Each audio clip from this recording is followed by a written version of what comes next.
Hey people, what's up? It's a girl Becca, and it's day 9 of the 30-day accountability challenge with Becca, and I'm super excited to be here once again, as usual. You know how we do these things.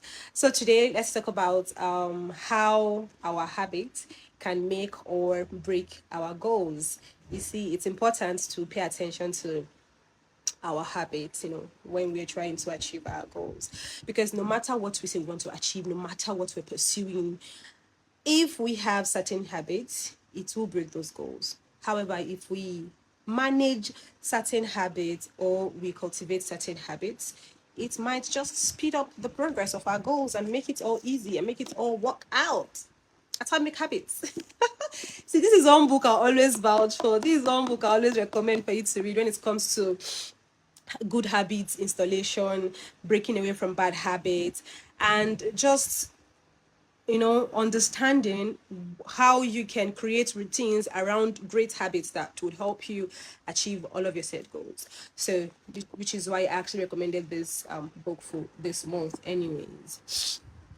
It's something that you enjoy reading.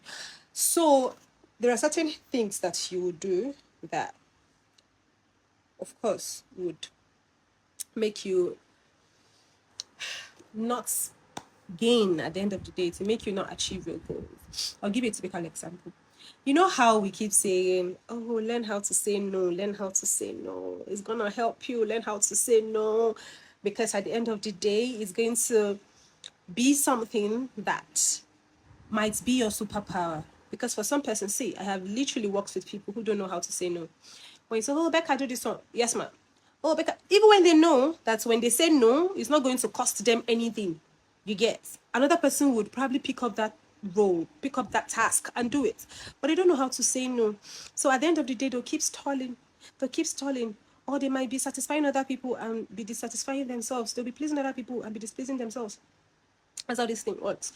So we keep saying, oh, let's learn how to say no, but sometimes you do not know that you don't know how to say no until you come face to face with a decision to make. When you've probably gotten up in the morning and you've done a to-do list and you say, oh, today I want to read 10 pages of this book. I'm just giving an example. It's a typical example. I want to read 10 pages of this book. Then, boom, someone reaches out to you. Oh, Becca, can you help me review this document? Okay. You either say, oh, yes, bring it on, let me help you. Or you say, oh, I'm so sorry. This same time, I've really dedicated it to doing something else. You don't even have to say what you want to do, But if you have to, you can say, oh, I want to do ABC. And then you just politely say, I'm so sorry. I wish I could help you. If you can recommend someone else, recommend someone else. If you cannot, just move along. Don't feel so bad. Don't feel that it's one big issue for you to say no to someone. See, the earlier the better. And once you say no to someone, the better it gets for you, because you say no, you feel proud of yourself that, oh wow, I didn't know I was able to do that, but I said no to that person. The next time something like that happens, you have more courage. You'll be more confident to actually say no. You'll be more confident to say no to the next person. And that's how you take charge of your time. I tell you, there is no pride in being the jack of all trades, in being that person that always has time to do everything for everyone else but yourself.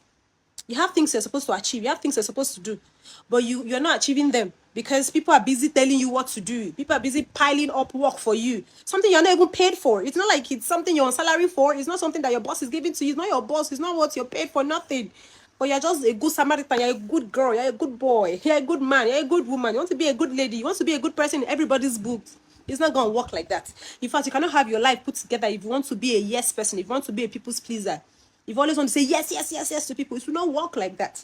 Because many things you're supposed to achieve, you end up not achieving them. In fact, you end up helping other people to achieve their dreams, their visions, their goals, and you leave yourself behind. You leave your own goal. Nobody's helping you to achieve them. Nobody's helping you. Nobody's supporting you. Because you are always taking on more than you can chew. You're always taking on more than you can achieve. And I'm telling you this from a place of experience. When I thought, oh, it's part of being a good person, that'll make me keep saying, oh, bring it, I can help you do it. Even when I know I have a very tight schedule, I have other things to do, especially for myself. Then someone reaches out to me, oh, Rebecca, please, can you help me look at these documents? I had a choice to say no, but I'll just go ahead and say, don't worry, send it. I'll just take quick, and I'll take a quick look at it. And you know yourself that you're not a mediocre, so you're not just going to flip through the pages. You're going to take your time and look at it. Then you still take that thing when you know you're just supposed to say, sorry, I'm so sorry. This time around, I cannot help you. I cannot help you. Next time, when I have time next time, I might take a look at it, but try someone else. I'm not available. So I think the number one thing we all need to learn, the number one thing we all need to know is the power to say no. Is the power to decide on the spot if we want to do something or not. Is the power to know, to understand that we should not take more than we can chew, more than we can handle at once. Being overwhelmed leads to burning out, and burning out leads to less productivity and less efficiency, and you do not want that for your life. And I'm telling you this from a place of concern. I'm telling you this from a place of experience, as in it's things that have happened to me before. When I think I'm helping somebody, when I think, oh, I'm the good person, maybe they've tried somebody else and the person says, oh, I'm sorry, I don't have time, and then they bring it to Rebecca. Trust what? Rebecca is always available. She's the good girl. She's the good person. I want to be good in people's books. Oh, please, let's wake up. You cannot be, in fact, you cannot even be good in everybody's book. That's the thing. No matter how you think you're pleasing somebody, there'll always be something there that will feel like, oh, you're lagging. Oh, something you're lacking.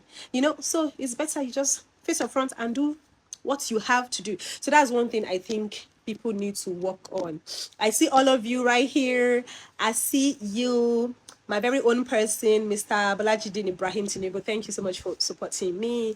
I see you, Sarah Baduko. I see you, Nutayis Esede Pascaline. Thank you so much for joining this live. So yes, another thing I think we also need to do is to identify all the bad habits that sabotage our progress. Everything that just sit down and internalize it and analyze it. What do you think you are doing that is sabotaging your progress? The funniest thing, you know it. Just take your time, sit down and think about it. What am I doing that's sabotaging my progress? Is it when I have outlined things I want to do that my friends will not be calling me? So that's also a bad habit. Your friends will call you to hang out. Some persons don't know how to say no to that one too. To hang out every night. All their salaries, they will spend it on drinks at joints. Spend it on this one. Finish it before the end of the month. So when they now say, oh, let's hang out, so you follow them. When you do this one, you go. You're always available. Always available. Sometimes be a scarce commodity. It's important. Be a scarce commodity. Because it will help you think through your life and even achieve some of your goals. Some of the activities you've outlined that you want to do, you'll be able to achieve them when you are not stressing yourself out. Because if you're always going out, you'll be tired. You'll be stressed out. When you come back, you're tired. You just want to sleep. The next morning, you go over it again. The evening again, when you're supposed to sit down and look at some of your tasks and see what you need to do, you're out again. So I think that's also something we need to work on when you're always available and just hanging out, being over social. I feel like too much of everything is bad. It's bad when we are always by ourselves. You don't want to see nobody, you don't want to talk to anybody. Sometimes it does not affect you psychologically. Also, it is bad when you hang out all of the time you're hanging out. It's also bad, for your well-being. So I feel like you always need a balance in our lives, right? And it's important that you do a check on everything that you do. Finally, on this point, I also think that a bad habit that we often do is always on our phones. Always on our phones, whether we're seeing a movie, watching something on Netflix, on Prime Video, or we're on Instagram, we're on Twitter.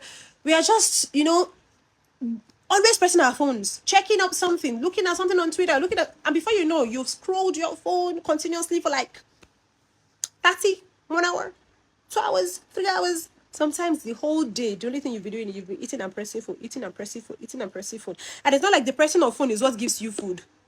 I mean, there are people who work online, digital marketers, content creators. I work online, so I'm here. Part of what I do is online. I get it. But some persons, myself inclusive, would be online just scrolling through mindlessly. It's not like we're looking for something in particular, just mindless scrolling, and it takes our time. I think it's something we need to fix. So be mindful, have focused time. Oh, this time I want to do so thing. I don't want to press my phone.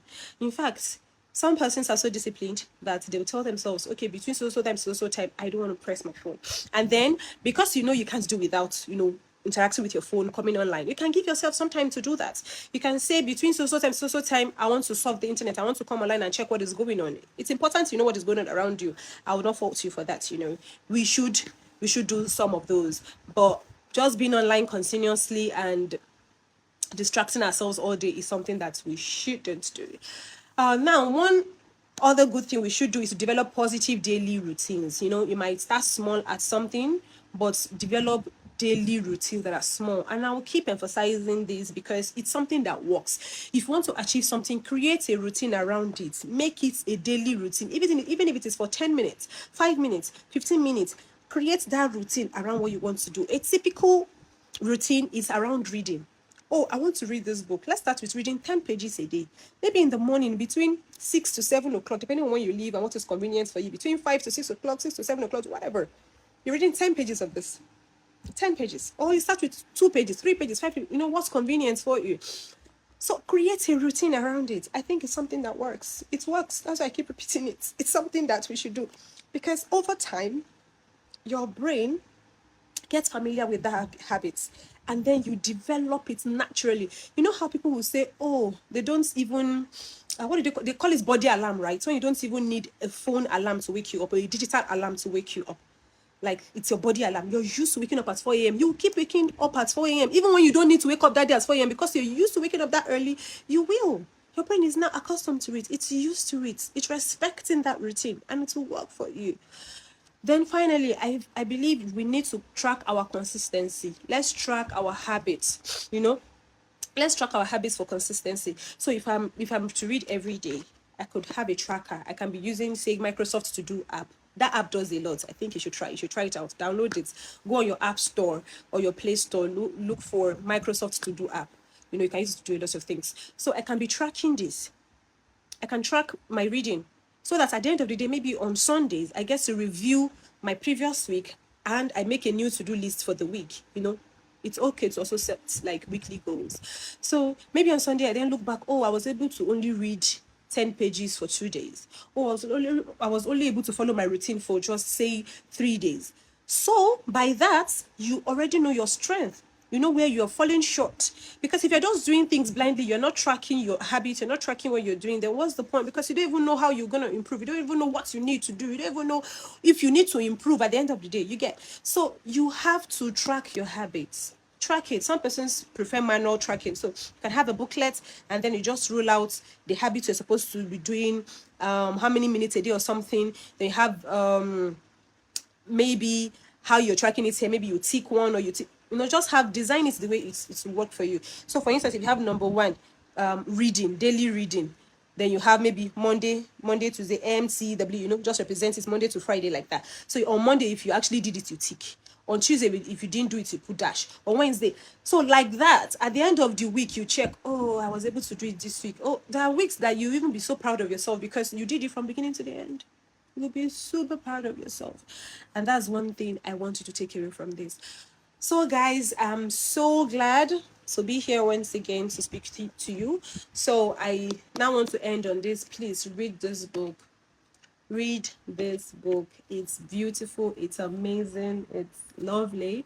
It's something that you would enjoy. And I just hope that this video will be shared with your people. Please feel free to share it to other persons that you think it will be useful to be beneficial to, and ensure that you're reminded to read this book or any other book of your choice. Like I'd always say, you don't have to read this book, even though you have to read it. But just in case, read something good, something you can benefit from, something you can apply to your life going forward. Thank you so much for always having me. Please feel free to share this as much as you can. See you tomorrow. Bye.